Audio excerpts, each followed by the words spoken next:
यास पेरन पंथ छड़ियो Odean Odean whisker छड़ियो त हतन हलन यास हतन हलन छड़ियो त टूटन भर यास टूटन टूटन छड़ियो त चेल भर चुरन यास चेल चुरन छड़ियो त सीने भर चुरन यास सीने सुर छड़ियो त अखिन साईं यास अखिन अचर छड़ियो त हीए सा हलन यास मरोती मिलन सी जबल भांगी जास जे मिलिया त मिलंदियास न त भोरी जान जतन ऐसे मस्जिद मोहतरम हेडमास्टर साहब ऐं मोद उस्ताद साहिबान ऐं प्यार साहब साथियो अस्सलाम वालेकुम जनाब सदर आऊं केतिरनि लतीफ़ जे अज़ीम सूरमनि जो ज़िक्र कयां जंहिंजे करे असांजा कंध ऊचा आहिनि छो त अज़ीम रोदा न आहिनि मैदान में उदा आहिनि ऐं पंहिंजा सर कपाए बेगुमनि जे अॻियां रखंदा आहिनि लतीफ़ साहिब फरमायो मोहबत जे मैदान में सिर जो साण मकर लाहे सिर लतीफ़ चए दोस्तनि लॻियां धर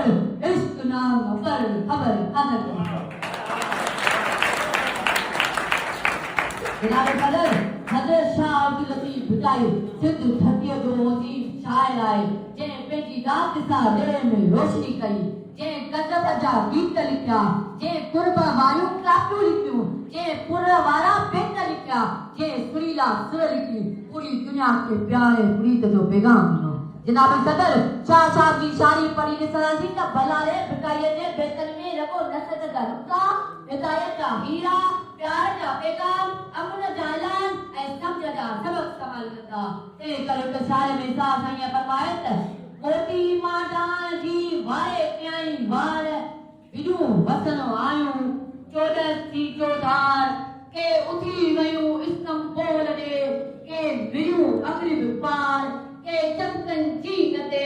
के लहन सबर कने सार के रमी वयूं रोम ते के काबिल के कधार के दहली के दक्कन के गुरन मटे गिरनार किन जोबी जैसलमेर ता